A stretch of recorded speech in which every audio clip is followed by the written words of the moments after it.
días y bienvenidos a Colombia 2050, Propuestas de País.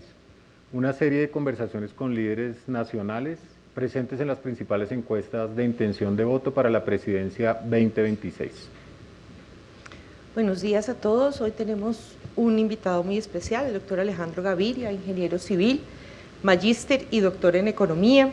Ha sido ministro de Salud y Protección Social, ministro de Educación, subdirector del Departamento de Planeación y subdirector de FEDesarrollo, entre otros grandes cargos que ha ocupado en su trayectoria profesional, y es pues además un excelente escritor de libros. Alejandro, gracias por acompañarnos. Muchas gracias por la invitación, muy buenos días a todos, gracias por la compañía. Bueno, espero tener una interesante conversación. Bueno. Buenos días, Sebastián, y buenos días, Giovanna, y a todos quienes nos acompañan. Bueno, placer estar aquí.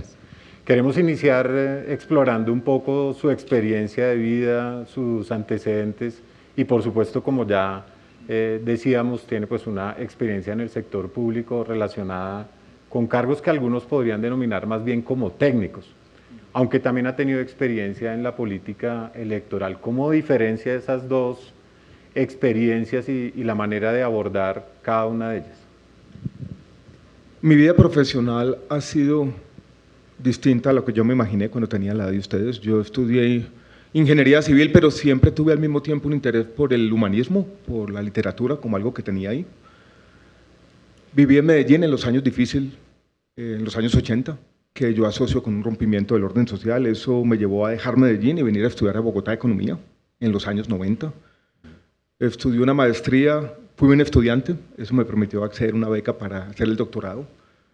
Cuando llegué a hacer el doctorado, yo quería ser un economista dedicado a los temas financieros o macro. Incluso yo estudié en la Universidad de California en San Diego, que era como el epicentro de la econometría, el tema técnico.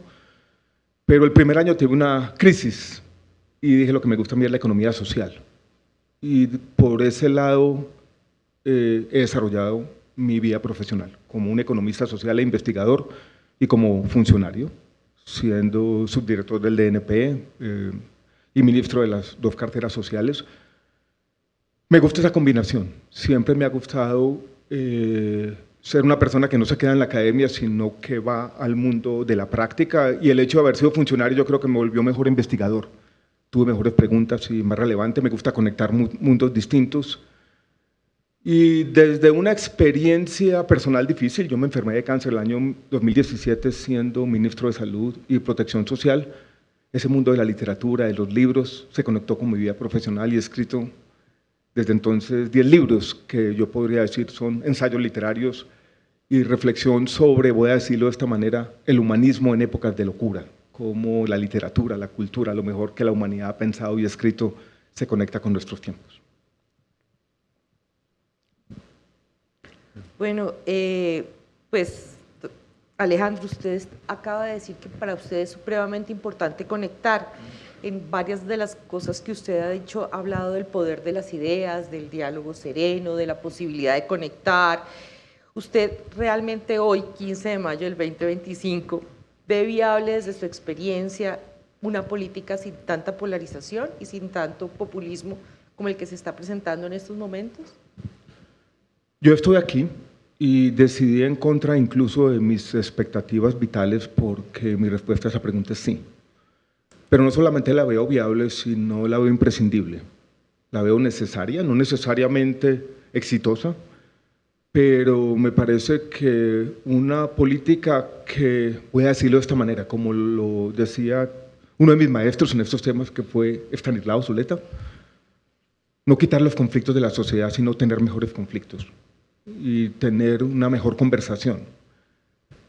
Me parece que lo que yo trato de representar en política, que me gusta asociarlo con el liberalismo, que parte de un valor de la academia, el que estamos en una universidad, cierto escepticismo, y cierto escepticismo incluso sobre la capacidad del poder para transformar la sociedad, pero la búsqueda de una moderación, la búsqueda de acuerdos parciales entre diferentes, y sobre todo instalar la conversación en el centro, no simplemente la polémica, el debate, la controversia, el prevalecer sobre las ideas del otro, sino mantener cierta provisionalidad en las opiniones y conversar.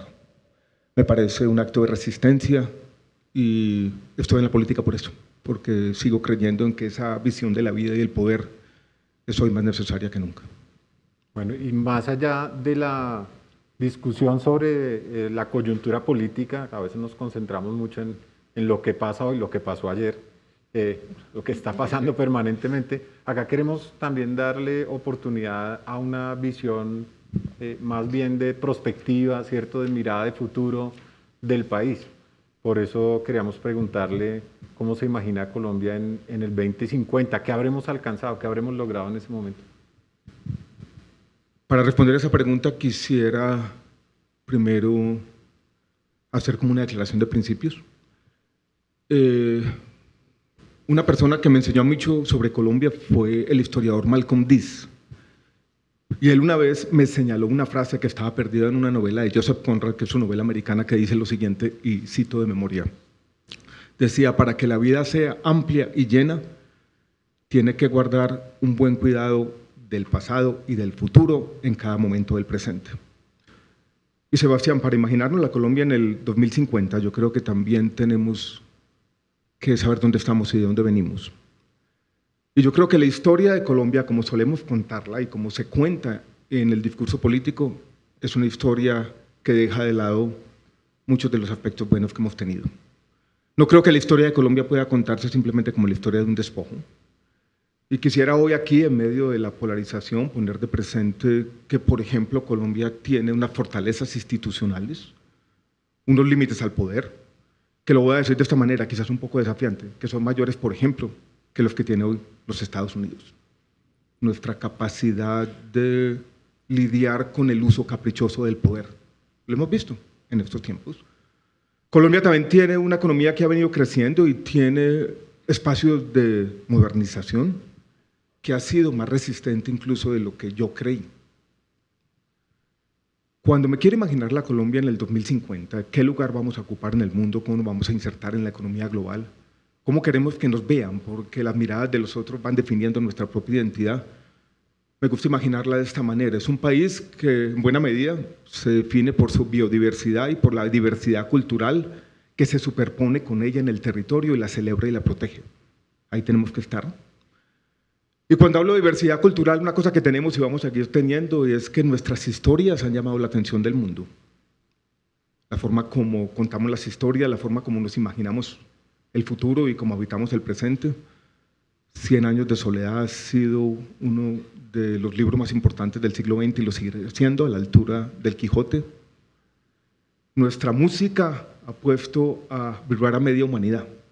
Entonces me imagino en el 2050 Colombia siendo una potencia cultural. Me imagino una Colombia en el 2050 que pudo desatar al fin, siendo economista, sus historias de desarrollo, y en Cartagena y Barranquilla, en la parte donde se debió haber desarrollado nuestra industria, tener allí una región dinámica, quizás la más dinámica de Sudamérica, que haga, por ejemplo, lo que está haciendo México hoy, o que se convierta en el México de México. Que otra parte de Colombia que hemos olvidado sea fundamental en lo que va a pasar entonces, si es que alimentar la humanidad no va a ser fácil hasta ese punto. Que juegue un papel en eso y que básicamente nos unamos con Brasil en producir los alimentos que necesita el mundo de esa medida.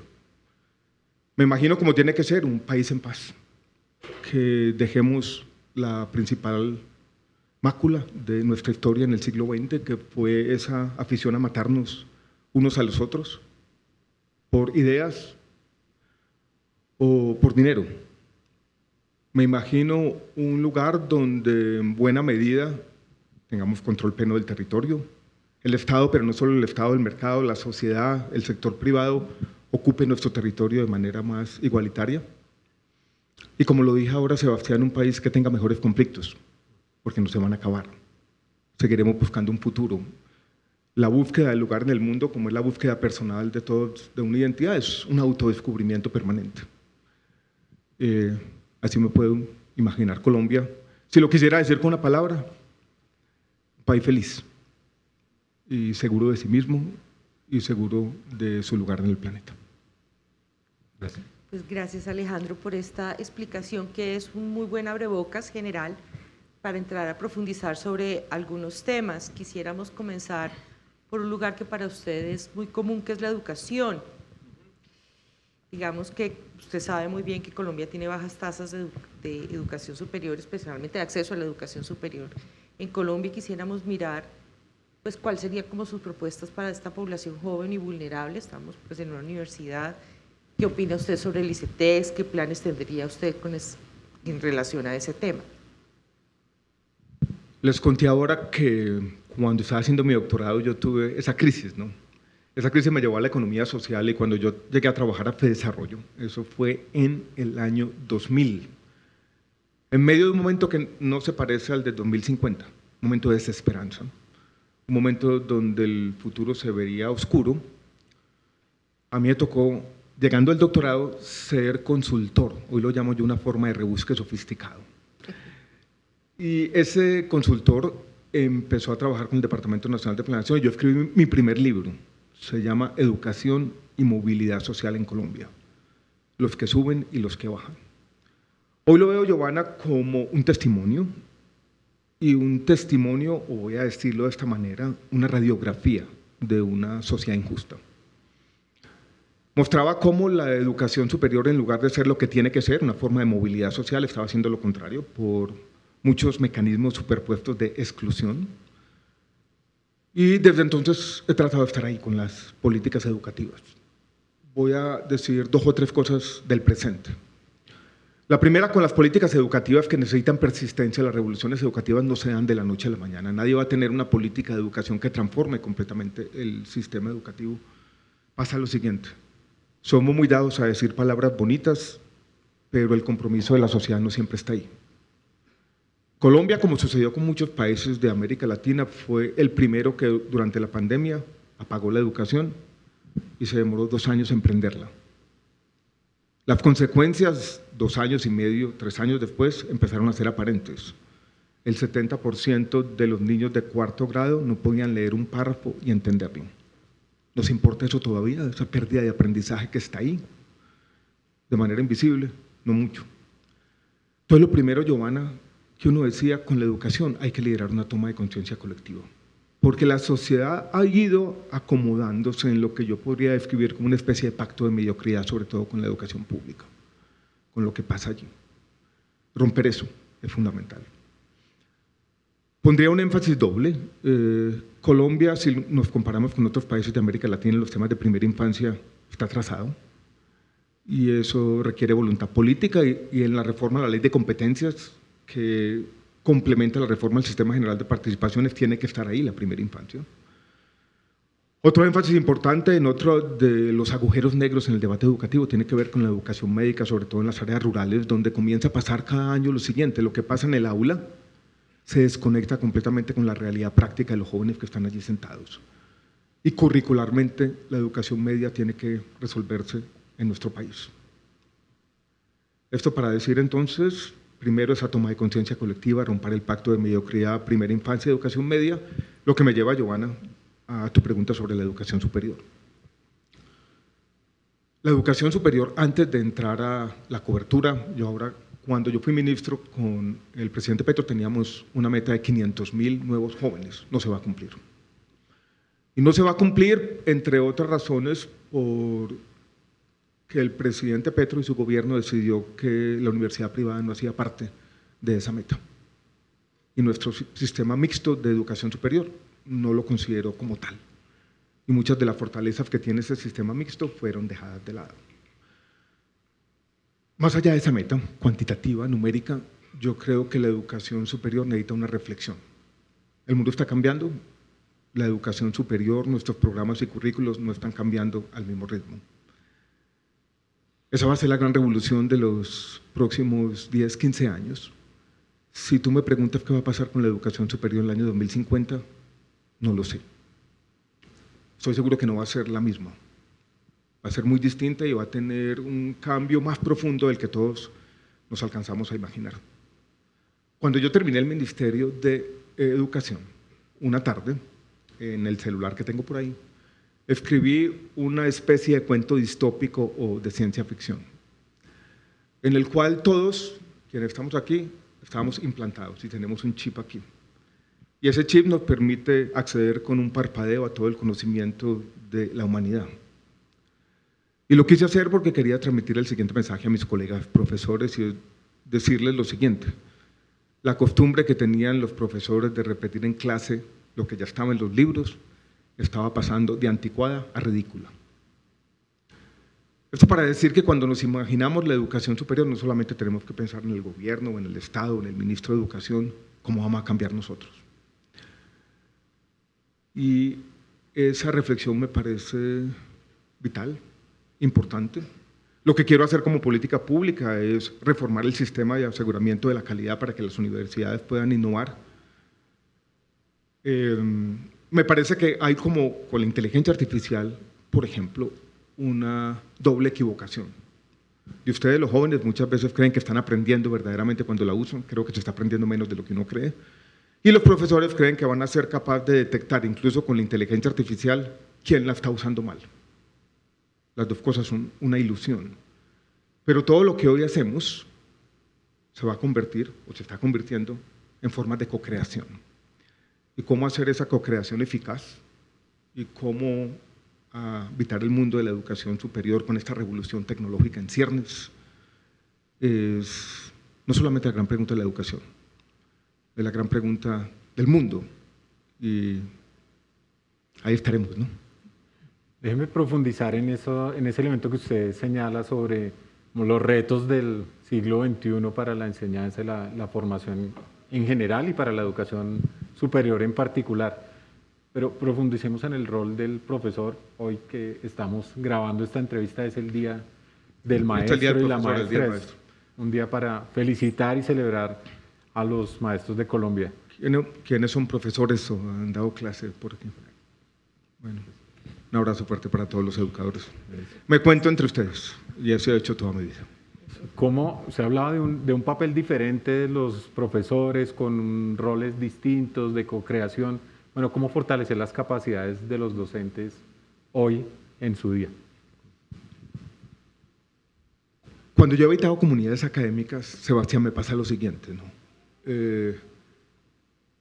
La inercia tiende a dominar, pero en las comunidades académicas hay 10% o 15% de los profesores que se interesan por algo que debía ser interés de todo el mundo, la teoría del aprendizaje, cómo aprendemos.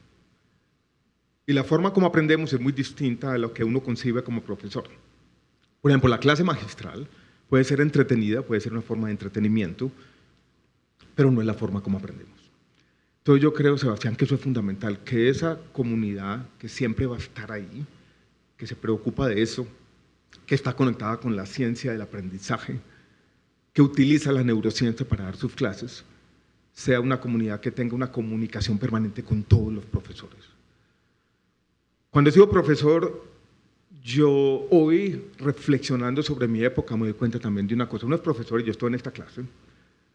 El impacto que uno tiene es completamente heterogéneo. Hay personas sobre las que no tenemos ningún impacto. Hay personas que me encuentro yo en la calle que dicen, usted dijo una cosa en una clase que yo ya había olvidado completamente, que cambió mi vida. ¿Cómo aumentamos el impacto?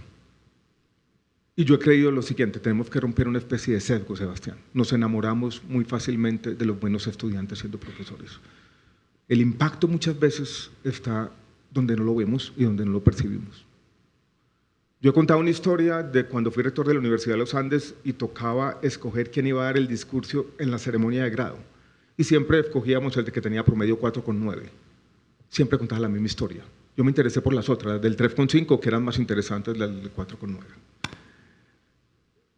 Y ahí es donde creo que los profesores debemos poner nuestra atención. El de 4,9 no nos necesita, los otros sí. Y esa reflexión la he tenido, no sé por qué ahora, tiempos después de haber dejado mi presencia permanente en las aulas. Gracias. Usted decía hace un rato, Alejandro, que pues no sabe cómo va a ser la educación en el 50. Creo que hay otro tema que tampoco sabemos cómo va a ser en el 50 y es qué va a ser el trabajo. Colombia tiene además unas brechas de trabajo bastante fuertes que son, hay un enorme porcentaje de personas trabajando de manera informal y los jóvenes están preocupados porque sienten que la mayor desigualdad en condiciones de trabajo es para ellos. Hoy los tiene aquí, ¿qué les podría decir del trabajo? La inserción laboral creo que es la principal preocupación de los jóvenes. Ayer estuve con una reunión con funcionarios del Banco Interamericano de Desarrollo y me hicieron esa pregunta: ¿a qué nos dedicamos? Y yo les dije: inserción laboral de los jóvenes. ¿Qué vamos a hacer? Las universidades, por ejemplo, deberían estar obsesionadas con ese tema, con lo que está pasando, y hacer un seguimiento permanente. Me voy a meter en el tema de la coyuntura para ir respondiendo a la pregunta, y voy a hacer un pequeño paréntesis porque la gran discusión de Colombia hoy se da con una reforma laboral y no deberíamos evadirla. Y les voy a contar una historia extraña de las cosas que pasan en la vida.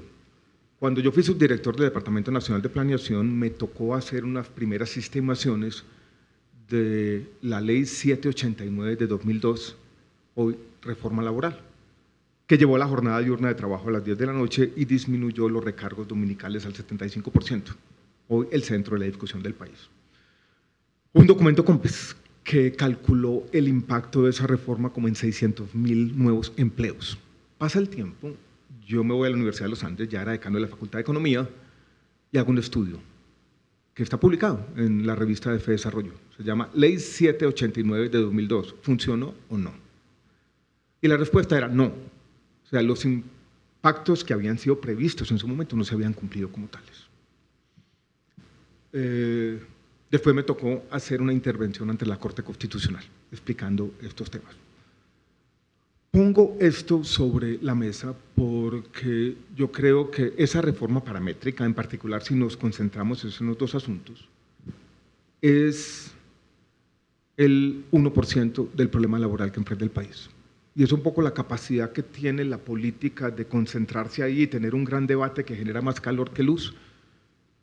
Eso debería resolverse de una vez. Pongamos la jornada diurna de trabajo a las 7 de la noche, lo que fuere, ponga el recargo dominical del 100% como era, y pongámonos a pensar seriamente en la pregunta que tú haces, que nada tiene que ver con eso. La política como una gran distracción, como una especie de espectáculo que está pasando allá que poco tiene que ver con nuestro futuro o con el futuro de ustedes. Y eso me preocupa, y esta mañana me levanté con esa sensación de que en el fondo eso es un espectáculo, que en el fondo es una gran distracción. La economía ha cambiado desde entonces, desde el año 2002, incluso cuando se habla de la clase obrera, no sé de qué está hablando, cuando en las manufacturas hoy trabajan máquinas. Y el empleo se está creando en otras áreas de la vida, en servicios y comercios más difíciles, más informales, más inflexibles. La humanidad está un poco empeñada en construir su propia obsolescencia. Y yo creo que la gran pregunta sobre la inserción laboral es la pregunta sobre la complementariedad de nuestros empleos y las habilidades necesarias para eso que está ocurriendo. Y no hay una respuesta definitiva. Pero yo estoy de acuerdo con quienes han dicho no tenemos que resignarnos y pueden diseñarse formas de regulación eficaz que hagan que exista esa complementariedad. O sea, yo sigo siendo optimista en el sentido que la gran mayoría de quienes están aquí, con las habilidades necesarias y con esa complementación, van a habitar el mundo laboral con éxito y quizás de mejor manera como fue mi primer empleo, que fue muy aburridor. Cansón, rutinario, sin pensamiento, que me sentía anulado de alguna manera de la vida, ¿no? Yo creo que hoy, si alguien me dijera, ¿qué me ha servido a mí? Leer y escribir permanentemente. Me ha permitido ir puliendo unas capacidades que yo he podido de manera maleable adaptarlas a todos mis trabajos, y yo creo que eso va a seguir siendo importante a pesar de todo. Bueno, ahora hablemos de un sector que usted conoce muy bien y sobre el que también hay muchas incertidumbres por todo lo que está ocurriendo en los últimos años y tiene que ver con la reforma a la salud. Un sector donde hay pues enormes deudas con los hospitales, donde hay intentos, por ejemplo, en la prestación de servicios con el aseguramiento al sector de maestros, precisamente del que hablábamos ahora, con muchas preocupaciones. Hay declaraciones polémicas también del ministro actual sobre el manejo que se le está dando. ¿Cómo entender esa situación, esa incertidumbre que estamos viviendo y hacia dónde deberíamos avanzar en términos del sistema de salud? Colombia, creo yo, avanzó en los últimos 25 años en resolver un problema, no todos los problemas de la salud, pero uno que se conoce, Sebastián, como la protección financiera. Esto es que una persona que tiene una enfermedad crónica, en particular de alto costo, pensemos en un enfermo renal crónico que necesita una diálisis 3 o 4 veces a la semana, ese tratamiento cuesta entre 3 y 4 millones de pesos, que no dependa el acceso a ese tratamiento de la capacidad de pago, ni la persona tenga que endeudarse, ni apelar a la solidaridad colectiva, ni vender su carro o su negocio familiar. En términos de protección financiera, Colombia era un ejemplo no solamente para América Latina, sino para el mundo en desarrollo. Fuimos construyendo, como parte de una conversación colectiva que incluyó la Corte Constitucional, un sistema garantista, abierto, vulnerable. Vulnerable a los abusos, vulnerable al oportunismo y vulnerable a un tema que no siempre se entiende, Sebastián, que es la presión tecnológica. Cojamos una enfermedad crónica al azar, la diabetes. Miremos los medicamentos que existían hace 15 años y los que existen hoy. Tienen algunas ventajas, por ejemplo, en cuanto a efectos secundarios. En términos de valor, hay este avance en esas tecnologías. En términos de precios, son 2, 3, 4, 5 veces más caros. Y eso hace que los problemas de sostenibilidad de los sistemas de salud sean muy difíciles e involucren cuestiones bioéticas muy complicadas. Toda esa complejidad yo creo que fue reducida en esta visión de la reforma de la salud a un solo problema, la CPS. Yo creo que esto fue un error, fue un mal diagnóstico y fue llevando al país en una discusión polarizante, difícil, y lo voy a decir de manera clara, la reforma a la salud ya no fue. Así la apruebe el Congreso en el segundo semestre, la implementación son 2 años y probablemente va a ser cambiada de nuevo en el Congreso. El problema, Sebastián, es que el sistema de salud se está cayendo a pedazos y se está gestando una crisis humanitaria. Y hay pacientes, cualquier cosa, trasplantados que necesitan los inmunosupresores, no tienen medicamentos. Y nadie parece estar haciendo nada. Y yo creo que ese es nuestro tema más urgente. Cumplir lo que la Corte está diciendo, proteger el derecho fundamental a la salud y evitar esta crisis humanitaria. ¿Dónde veo yo el gran problema? No es ni siquiera en la reforma. El gran problema lo voy a describir rápidamente y es el siguiente, y viajemos en el tiempo, pongámonos el 7 de agosto del año 2026. Llega un gobierno, cualquiera. Se va a dar cuenta rápidamente que esas EPS que están intervenidas, que hoy en día concentran casi 30 millones de colombianos, no pueden seguir estando intervenidas porque esa es una situación irregular. Y se va a sentar con las cajas de compensación, que eran socias de la nueva EPS, y le va a decir: yo le voy a entregar esa EPS. O se va a sentar con los españoles que son los dueños de Sanitas y decir: yo le entrego la EPS. ¿Qué le van a decir estos señores? ¿No? Durante el tiempo que estuvo intervenida hay un delta, hay una deuda acumulada de varios billones de pesos, yo no puedo asumir esa deuda, porque si es una caja de compensación, eso pone en riesgo mi patrimonio y nos vamos a quebrar todos al mismo tiempo. ¿Cómo se va a resolver ese problema? No pueden estar intervenidas, no las van a recibir. Vamos a crear una gran EPS pública gigante de 25 millones de personas a la que lleguen todos estos afiliados. Eso es inmanejable. El principal problema del sistema de salud de Colombia, esta crisis humanitaria, es el desorden y el caos al interior de la nueva EPS, que con 12 millones de afiliados no está siendo capaz de hacer lo que tiene que hacer. Imagínense 25 millones de personas. Ese problema hay que empezarlo a pensar desde ya. Y va a requerir medidas administrativas, cambios legales muy difíciles. Y si no resolvemos ese problema, cualquier especulación futura sobre una reforma estructural va a terminar siendo ciencia ficción. Estamos con un grupo haciendo propuestas sobre eso, sobre cómo manejar la coyuntura para evitar muertes y sufrimiento humano y para resolver este que es el primer problema. Para después empezar a soñar con un sistema de salud que también tenía muchos problemas, que era excluyente, que reproducía nuestro modelo centro-periferia, o sea que en las ciudades funcionaba para muchos más o menos bien, pero que en algunas zonas de la periferia no lo hacía de la misma manera. Y permítame acá aprovechar que estamos hablando de salud para recordar un episodio muy interesante que usted nos pueda también recordar cómo lo manejó. Había siendo usted ministro de Salud, tal vez una situación de una joven que tenía una enfermedad muy delicada y había solicitado que se financiara en el exterior el tratamiento que podía salvarle la vida. Y usted hizo una reflexión, además tenía una decisión, pero también hizo una reflexión sobre el tema muy compleja, muy difícil. ¿Nos puede un poco ilustrar el caso y comentarnos cómo llegó a las conclusiones a las que llegó en ese momento? Sebastián, un debate bioético muy difícil, Giovanna y todos y todas, imposible de alguna manera. Voy a contar la historia. La historia comienza en una Navidad, un 24 de diciembre, que yo recibo por una red social un mensaje de una joven, estuvo en el externado, su familia vivía en Bucaramanga, diciendo que tenía problemas de autorización de un trasplante de médula. Ella tenía una leucemia. Había terminado el tratamiento aparentemente con éxito y necesitaba el trasplante con urgencia. Su hermano iba a ser el donante. Yo apunté el tema, llegué a Bogotá 2 días después y llamé a Sanitas, que era su EPS, y me dijeron, no hay ningún problema, el trasplante ya está aprobado.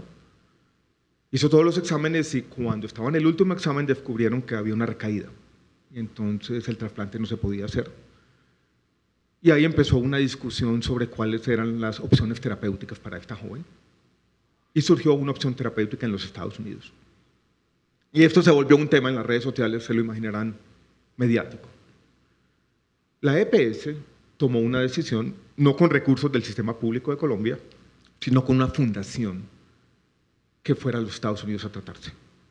Y fue tratada en el MD Anderson, que es un hospital oncológico, quizás el más prestigioso del mundo, en la ciudad de Houston. Se hizo el tratamiento de quimioterapia y el cáncer desapareció de nuevo, entró en remisión, como estoy yo en este momento. La vida se conecta de muchas maneras. Y tenía que tomarse la decisión de hacerse el trasplante nuevamente. Y ella puso una tutela para que el trasplante se hiciera allá en Houston. Primer punto importante, ese trasplante hecho allá no lo iba a pagar la EPS, lo pagaban los recursos de un fondo público, que en ese momento se llamaba el FOSIGA, y el juez falló en primera instancia diciendo se lo tienen que hacer en el exterior. Sebastián, era para mí una situación muy difícil porque acabábamos de aprobar en el Congreso de la República la ley estatutaria que define los límites del derecho fundamental a la salud. Y uno de los límites de las exclusiones que había acordado el Congreso de la República, o sea, nos habíamos puesto como sociedad de acuerdo en ese contrato social y la Corte había avalado, era que tratamientos en el exterior no están cubiertos por el sistema público en Colombia. Ahí me preguntaron y yo dije esto que te estoy diciendo aquí.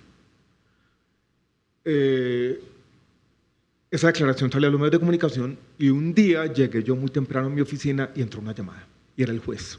Y yo tuve una conversación con él de media hora y el juez cambió su decisión y dijo, el trasplante se hace en Colombia con las siguientes condiciones. Lo hizo un hospital en Medellín que era además una institución hermana, la llamaban así, el MD Anderson.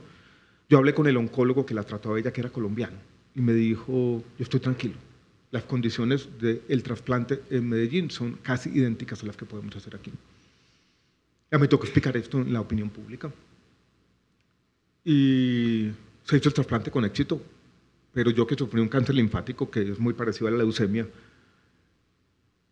el sistema inmune queda deprimido por meses. Y por esa depresión del sistema inmune producto del trasplante, ella sufrió una infección y murió. Toda esta historia se contó como una historia en la que yo era un asesino.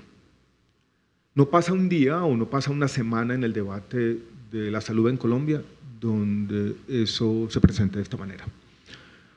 Cuento esta historia larga por lo siguiente. Yo, jóvenes, tengo a veces un sentido trágico de la política. Y creo que la responsabilidad de un político incluye tomar decisiones difíciles y tratar de explicarlas, con humanidad, pero también con algo de franqueza. Yo hoy en retrospectiva, y lo escribí así en un libro que yo escribí cuando me enfermé de cáncer, quizás cuando di el debate público fui demasiado frío, podría decirlo así, en el sentido de explicando los elementos bioéticos y las complejidades, pero sentía que había mucho en juego y que yo tenía una responsabilidad, claro, con una joven, pero también con todo el país. Y no sé si la política de estos tiempos está lista para estos debates. Pareciera que lo mejor son formas de evasión y prometer lo que no se puede cumplir y decir el sistema de salud colombiano puede pagar tratamientos en el exterior. La verdad, Sebastián Giovanni, es que no puede. Y por circunstancias, ya se las conté, por esta historia, me tocó a mí decir eso.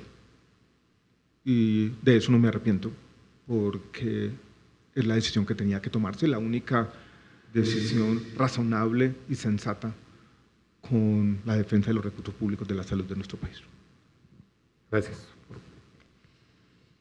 Retomando un poco lo que acaba de decir, de que a veces tiene una visión trágica de la política, quisiera entrar un poquito a este espacio de la democracia, porque por lo que acaba de decir, como yo lo entiendo, pareciera que es difícil a veces decir la verdad porque uno pierde, no sé si votantes o espacio público, o como usted dice, ha sido llamado asesino, que es indiscutiblemente un golpe emocional fuerte. Sin duda, sin duda. Y entonces, ¿qué opina usted un poco de esto de fortalecer la democracia? ¿Cómo podríamos fortalecer la democracia?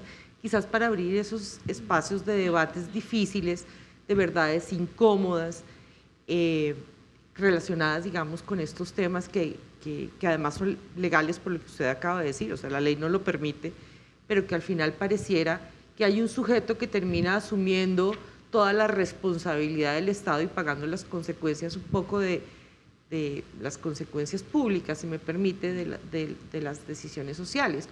¿Qué cree usted que se podría hacer en este país para fortalecer la democracia y tener más espacios para estas conversaciones de verdades incómodas? No es fácil, Giovanna. Voy a decir primero algo sobre el sentido trágico. Muchas veces he sentido que cuando uno toma decisiones públicas está cambiando un problema por otro. O sea, que cualquier solución a su vez trae otros problemas y que uno tiene que estar involucrado en una conversación que es difícil y que tiene que darse con responsabilidad sobre cuáles pueden ser las consecuencias indeseadas o imprevistas de las soluciones que estamos tratando de implementar.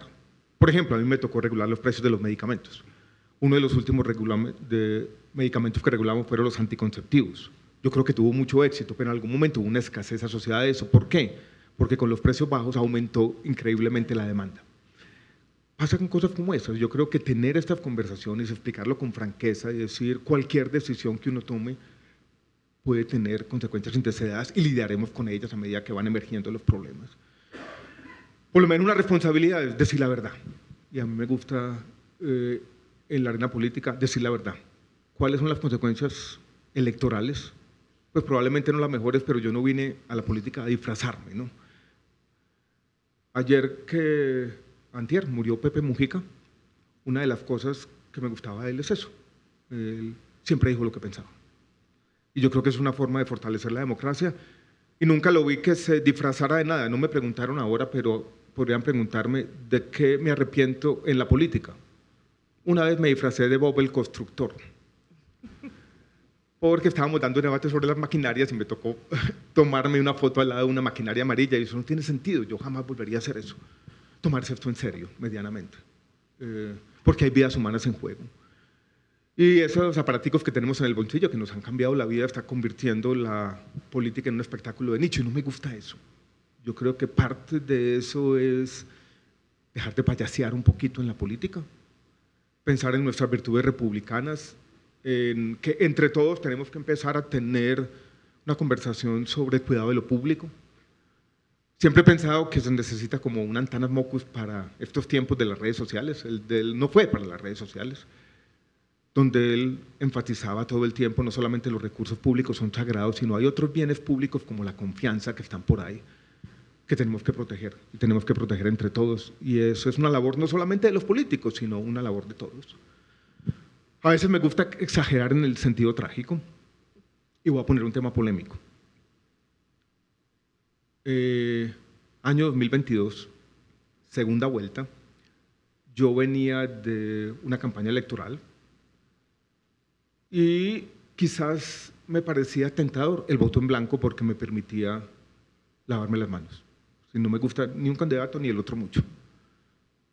Pero hoy me pareció que, no para un ciudadano cualquiera, sino para un político como yo, una persona que había estado inmiscuida en el debate electoral, donde dice, voy a asumir el dilema trágico con toda. O sea, tengo que tomar una decisión. ¿Por qué no tomarla? Me parecía una forma de evadir lo que tiene que hacer un político sistemáticamente, tomar decisiones difíciles, nunca plenamente satisfactorias. Porque el voto en blanco me parecía para un político, no para un ciudadano, pero para un político que tenía que rendir cuentas, una forma de cobardía. O sea, de no aceptar esa dimensión trágica de la vida pública. Y yo, con una serie de razones que incluían que mucha gente en Colombia que no confiaba en el Estado ni en la democracia, la figura de Gustavo Petro le había permitido confiar. Y yo voy a respetar esa parte. Y yo voy a dar el beneficio de la duda, y si este señor está hablando de un gabinete plural, después decidí meterme al gobierno. Lo asumí con todo ahí. Voy a tomar una decisión. Riesgo, sí. Yo había trabajado con el presidente Gustavo Petro, él siendo alcalde de Bogotá y yo siendo ministro de Salud. Pero me pareció que era mi responsabilidad asumir esa dimensión, y me parece que eso es bueno para la democracia. Siempre me ha gustado repetir una frase de Aldous Huxley en todos los espacios, incluso como profesor, pero del Estado colombiano: ser amable. Les voy a definir la vida de un ministro, un alto funcionario. Se levanta y tiene 25 reuniones seguidas. Y esas reuniones están marcadas por una simetría básica. Para uno es una más, y ya uno está cansado al final del día, pero para la persona que llega es la reunión más importante que va a tener en 6 meses. Y si uno no respeta eso y no lleva cierta amabilidad, cierto sentido de respeto a quien está ahí, y diálogo horizontal, le está haciendo daño a la confianza en el Estado y la democracia. Entonces me ha gustado habitar ese mundo de esta manera. Me gusta la confianza, me gusta confiar, y he cometido errores. Pero creo que confiar en los otros es una forma de fortalecer lo público también. Tomar riesgos en la confianza, no tratar a los otros de corruptos.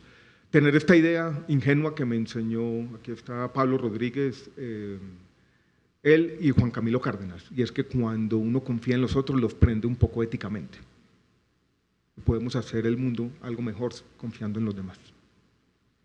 Quisiera preguntarle por un tema que usted ya mencionó, que tiene que ver con la reforma al Sistema General de Participaciones y las implicaciones que puede tener. Lo mencionó brevemente, pero abrir el espacio también para comentar más allá cómo se imagina a los municipios y a los departamentos del futuro de Colombia, dada esa ventana, digamos, de oportunidad de la reforma, y que debe complementarse con una reforma de competencias. Entonces, ¿qué deberían hacer esos municipios y departamentos del futuro de Colombia?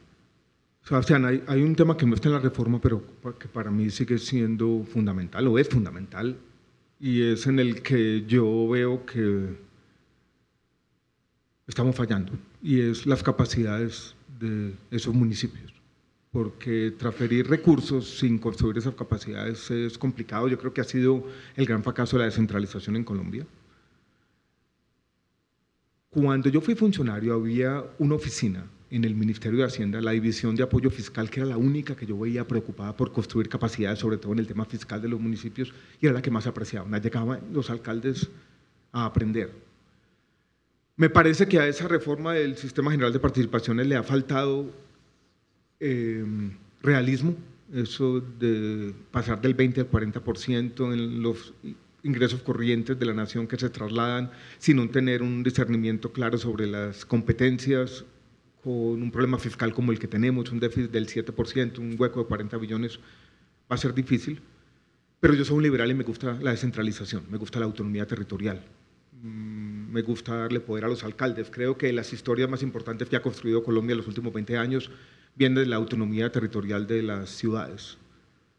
Yo creo que está bien pensar, no 2050, no tenemos que esperar hasta allá, 2030, 2035, un estado donde los territorios tengan mayor autonomía y mayores recursos. Me gusta eso, me gusta como ideal, pero creo que hay que hacerlo mejor. Y creo que está un poco atropellada esta ley de competencias, que dicen que la van a presentar, que ya están trabajando en ella, no sé, en medio de esta locura política que tenemos en el Congreso, no sé cuál puede ser el futuro. Y no creo que tengamos en medio de una contienda electoral la capacidad de discernimiento y de razón para hacer una buena ley de competencias en este momento. Ya vemos lo que está pasando en el Congreso. No es precisamente la razón la que está instalada allí en este momento, ¿no?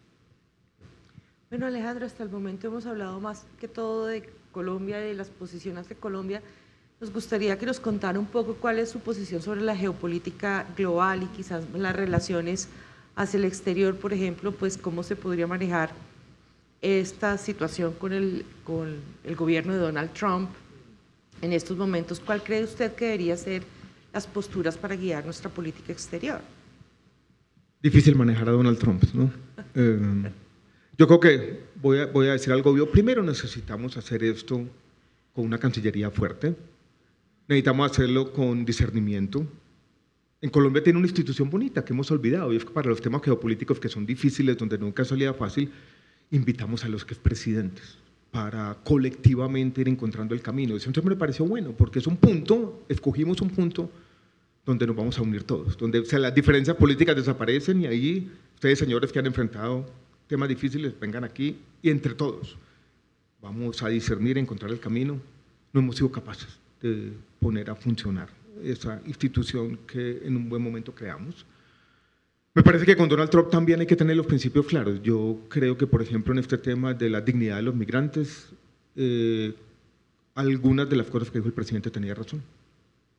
Yo creo que uno tiene que ser capaz de defender algunos principios.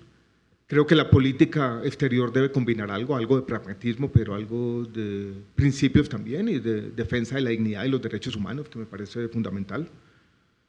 La geopolítica del mundo está cambiando y tenemos estos dos polos y yo creo que todos los países del mundo van a tener que tener una relación buena con Estados Unidos y con China. Los dos tienen que estar ahí, yo no creo que tengamos que escoger uno y el otro. ¿Qué me preocupa de este viaje a China? Que yo no vi que existiera un tema claro, bueno, ¿qué quiero yo lograr con eso? Más allá de una cuestión de decir yo voy a entrar en la ruta de la seda, ¿qué estoy esperando? Y comunicárselo no solamente claramente al país, sino al gobierno chino. Yo lo vi como una decisión de último momento, casi caprichosa, no acompañada de una estrategia, una idea clara de qué es lo que queremos lograr. Y volviendo a la idea del 2050, cuáles son las historias de desarrollo que yo tengo en mente y cómo China casa con esas historias de desarrollo y qué otras puedo construir con Estados Unidos y cuál va a ser mi posición en la economía global y cómo China funciona ahí. Es pensar antes de actuar. Y en términos de las relaciones con el vecindario, con la región, cuando vemos pues, la dificultad en el manejo de las relaciones con Venezuela especialmente y todo lo que ha generado la ola migratoria, pero también las relaciones con los demás países de la región, producto de las tensiones y la situación política en Venezuela, cómo abordar esas relaciones con nuestros vecinos y con nuestro vecino inmediato.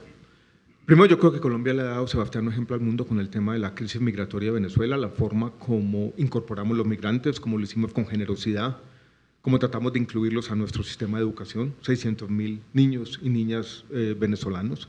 Eso ha sido reconocido por el mundo y Colombia en este tema ha sido un ejemplo para la comunidad global, de cómo no caer en la xenofobia, de cómo tratar a los migrantes como parte de nosotros e incluirlos en buena medida en la sociedad, cómo los efectos o consecuencias más adversas que los tiene también, esta como todas las dimensiones de la política pueden ser atenuados. Eso lo bueno. Lo malo, nos adaptamos muy fácilmente al rompimiento de la democracia de Venezuela. Yo creo que eso fue un error diplomático. Yo creo que ese error hizo que la defensa de la democracia en otras instancias que se hace hoy desde el gobierno de Colombia pierda fuerza. Y creo que todos nos resignamos a que Venezuela no es ya para nada un país democrático. Y eso tiene consecuencias adversas en el largo plazo. Nunca estuve de acuerdo con esta posición timorata de Colombia, es decir, estamos esperando las actas y por supuesto nos quedamos esperando las actas para siempre.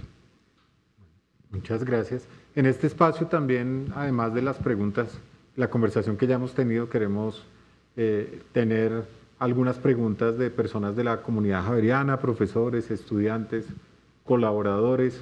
Entonces, vamos a escuchar algunas preguntas de ellas y ellos. Gracias. Iniciando Estoy atento entonces. por la pregunta de Mariana Plazas de la Escuela Javeriana de Gobierno y Ética Pública. Adelante, Mariana. Buenos días, Mariana. Gracias por la compañía.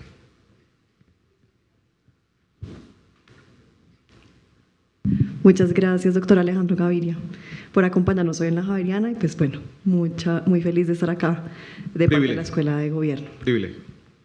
Entonces, bueno, nuestra pregunta es, ¿podemos afirmar que en Colombia todas las decisiones en las 3 ramas del poder público se están tomando con fundamentos en ideologías y muy lejos del ordenamiento constitucional? Yo creo que en este momento en Colombia, y es quizás uno de los aspectos que más me preocupa, es que hay una destrucción de capacidades técnicas. Yo no voy a decir que todo tiene que tomarse con razones técnicas, que hay debates que son políticos y deben asumirse como tales. Pero hay decisiones regulatorias, hay decisiones de priorización del gasto público que tienen que tener en cuenta el conocimiento acumulado. Y la evidencia que yo tengo, la anecdótica, pero también la basada en hechos, muestra esa destrucción constante de capacidades, que no solamente están llevando a malas decisiones del presente, y esto es lo que más me preocupa, pueden llevar a malas decisiones del futuro. Hoy nos levantamos con la renuncia de la ministra de Justicia, y lo primero que dice es, me estaban pidiendo desde el alto gobierno que los funcionarios técnicos los reemplace por recomendados políticos. Es una tragedia, y es no una historia, es simplemente un síntoma de muchas historias, es una gran preocupación que yo tengo como persona que ha trabajado con quienes ocuparon esos cargos por décadas y tenían unas capacidades acumuladas muy importantes para la buena toma de decisiones. Muchas gracias. La siguiente pregunta viene del estudiante Juan Manuel Caballero, integrante del Semillero de Representación Política. Buenos días, Juan Manuel. Muy buenos días, señor Gaviria, pues del Semillero de Representación Política de la Facultad de Ciencia Política y Relaciones Internacionales. Pues le planteamos la siguiente pregunta. Sí, señor. Pues usted le ha apostado en el pasado a diferentes alianzas y pues coaliciones, como ya lo mencionó en el 2022, con figuras políticas que pues han propuesto cambios, pero no han dado los resultados esperados como electoralmente. Entonces, ¿considera usted acertado, como considera las coaliciones usted una propuesta acertada pues para la próxima contienda electoral del 2026? En general, yo creo que las coaliciones son importantes en las políticas, que nadie puede gobernar solo, que cualquier esfuerzo político implica juntarse con quienes piensan diferente y que la construcción de consensos es la única forma de construir el cambio verdadero. Y eso se da no solamente en los espacios electorales, sino también a la hora de formar los gobiernos. Yo creo en eso, y lo creo de dos maneras, lo creo por convicción, pero lo creo de una parte de la que no hemos hablado. Yo también tengo una visión idealista de la política, donde me gusta pensar a veces, y me gusta hacerlo, trabajar con el que piensa diferente, estar ahí. Y esa especie de conversación que surge, a veces difícil, pero esa construcción de confianza que ocurre posteriormente. Esa es una parte de la respuesta. La segunda es más coyuntural. En el fondo, lo que tú estás diciendo es, ¿estoy dispuesto yo a entrar en coaliciones o conversaciones? La respuesta es sí. Y la respuesta es un doblemente sí, porque yo creo que hay una paradoja con estos candidatos, de los que me puedo contar, que llaman el centro político, porque hablan mucho, o hablamos mucho de moderación, de búsqueda de consensos, pero ahí es donde ocurre las mayores divisiones, no por razones ideológicas o programáticas o por visiones diferentes del cambio social, sino por especie de razones personales, por la incapacidad de los liderazgos de decir, bueno, vamos a ponernos de acuerdo a lo más difícil es quién cede el paso y cómo nos unimos alrededor de una figura. Yo estoy aquí esta mañana porque yo quiero hacer eso, y es más que mi ambición personal, quizás la concibo como mi labor principal. Trabajar en una alianza política que sea coherente y que rompa con esa tendencia del centro político a no ser capaces de unirnos. Muchas gracias. Gracias, Juan Manuel. Gracias a Juan Manuel, y ahora escucharemos la pregunta de Juan Camilo Hernández, estudiante del Semillero de Economía SUMAC Causay. Estupendo día, señor Gaviria. Gracias, Juan Camilo. ¿Qué semestre estás? Primer semestre, señor. Bueno. De parte del semillero, además de que me surgió una duda mientras estabas hablando, pues te voy a hacer dos preguntas muy cortas con un contexto simple. Tú lideraste en el 2013 la regulación de los precios del medicamento, pero actualmente también se está viendo desabastecimiento de estos y también se ha visto denuncias excesivas de sobrecostos de estos medicamentos. ¿Crees que se podrían tomar más medidas radicales frente a esta situación? ¿O podrías considerar como una nueva las medidas de la reforma de la salud que consideraba Petro de la manera de como la producción pública de medicamentos que propone pues, el actual gobierno en la reforma de la salud? Y la otra es, ¿cómo podría solucionar un problema que se está viendo en la actualidad de polarización de todas las personas? Que actualmente cualquier noticia política que se dé solamente se debe tomar de un lado, si es del lado derecho o del lado izquierdo, o sea, como si fuera una ideología del partido en vez de en pro del país. ¿Cómo crees que se puede solucionar ese tema entre personas? Dos preguntas, una fácil, la primera, una imposible, la segunda paso en este tiempo, Juan Camilo. Yo creo que hay que seguir insistiendo en la regulación de precios de medicamentos, no es la única forma de tener precios menores, y hay como tres tipos de medidas. Una, mayor competencia, y en particular en los temas de política farmacéutica hay un tema clave que se llaman los biosimilares, que es la nueva generación de genéricos para los medicamentos biotecnológicos, y ahí la producción colombiana de biosimilares es fundamental. Hay ejemplos incipientes, uno aquí en la ciudad de Bogotá, que se llama Colombia Bio, que quiere estar ahí en la producción, y eso puede tener, si se hace bien, efectos positivos hacia el futuro. Compras centralizadas de medicamentos también son importantes, y seguir insistiendo en la regulación de precios. El desabastecimiento que hemos tenido de algunos principios activos y medicamentos no tiene que ver con la regulación, te lo digo con absoluta certeza. Yo he analizado los medicamentos que están desabastecidos y no son los regulados. Son algunos incluso que tienen precios muy bajos, que no se abastecen porque no les interesa económicamente a las compañías farmacéuticas, o otros que están desabastecidos porque para algunas indicaciones no tienen registro del INVIMA.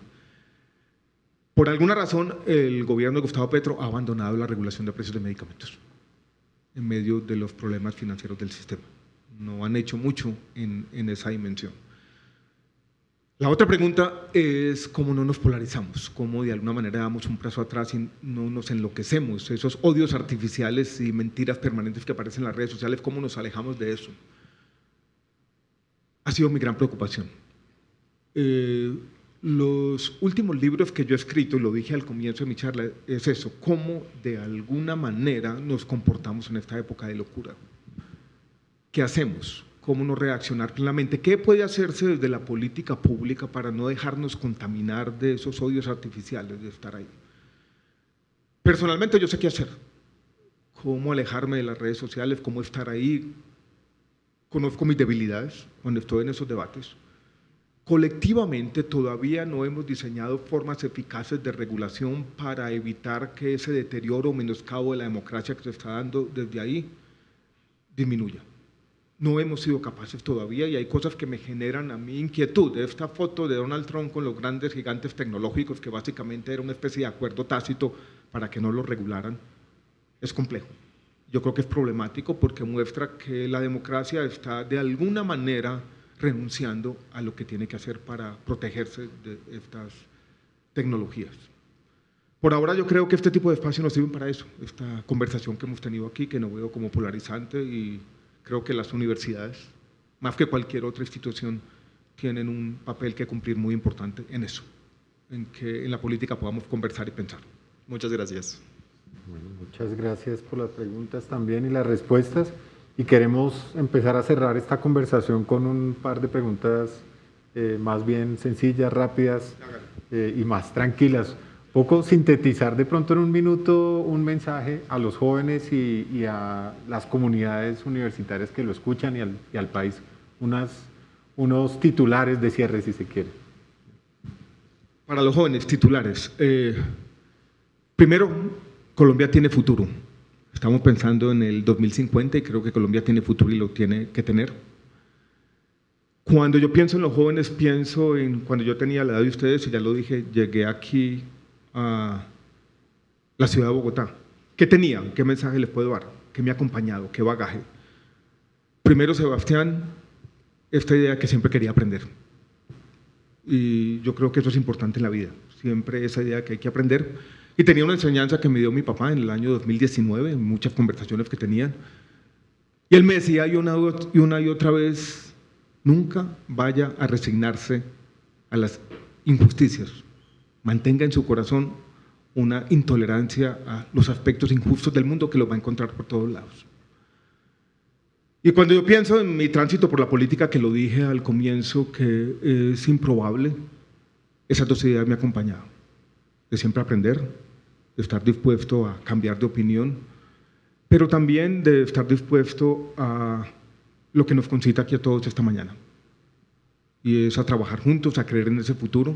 ¿Por qué? Me gusta decirlo de esta manera. Un país un poco más justo, más decente y más digno. Y mira, Giovanna, que digo un poco. ¿Por qué? Lo hablábamos antes de empezar la conversación, porque el cambio es difícil. Y yo creo que partir de eso, partir de cierta sinceridad sobre las dificultades o complejidades que carga consigo un político, es fundamental. No me gustan las promesas falsas, ni me gusta esa tarea tan difícil en la vida personal y colectiva que es disculpar ilusiones, que es enfrentar la frustración de quien promete todo, pero que quizás se entrega muy poco. Pero la idea, yo creo que fundamental es eso. Nuestro país tiene futuro y tiene muchas capacidades y lo vamos a construir entre todos. Bueno, y quizás retomando algo que también ha mencionado en varias oportunidades en esta mañana, es, a usted le gusta escribir y pareciera que en los libros le es más fácil unir estas reflexiones personales, la filosofía y la política, y poder expresar una cantidad de sus emociones y de sus sentires. En su libro, Hoy es siempre, todavía usted muestra una fase muy vulnerable y cuenta muchos de sus vulnerabilidades. Quisiéramos conocer un poco cuáles fueron las razones que lo llevaron a presentar estas vulnerabilidades, qué hizo que utilizara el lenguaje de los libros y cómo cree que esto tiene relación con su figura de político y su figura pública. Nunca lo pensé como una estrategia política.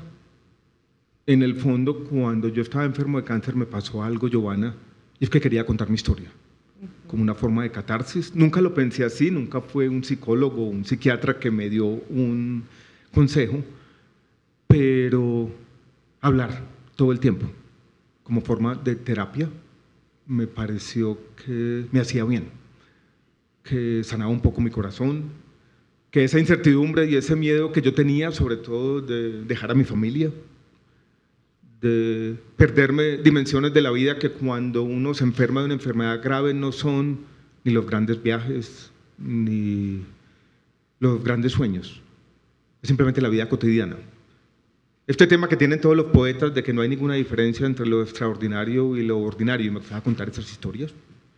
Me gustaba contar, por ejemplo, así lo digo en el libro, que lo que quería hacer después de todo era bajar a la esquina, dar la vuelta, sentarme en un restaurante italiano pequeño que hay ahí con mi esposa del mismo lado, no frente a frente, a lo jipe, sino del mismo lado de la mesa, y brindar, porque estar juntos era razón suficiente para brindar y brindar. Eso era lo que valoraba de la vida, siempre he tenido ese tema existencial. Nunca pensé, y no lo sigo creyendo, que eso es a un lado político, que tenga una intención política.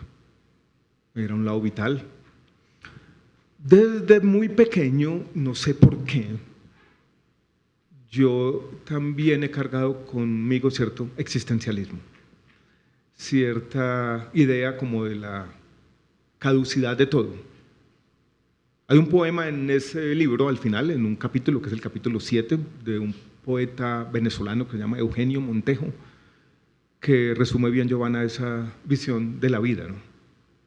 Solo trajimos el tiempo de estar vivos, entre el relámpago y el viento, el tiempo en que tu cuerpo gira con el mundo, la llama que arde con la vela, no la vela, la nada de donde todo se suspende, eso es lo nuestro. He creído que la vida tiene eso, es la llama que arde con la vela, no la vela, y que todos en cualquier ámbito de la vida tenemos que celebrar la vida. Y eso ha estado en mis libros, eso ha hecho parte de mi vida. No sé si meterlo a la política o no.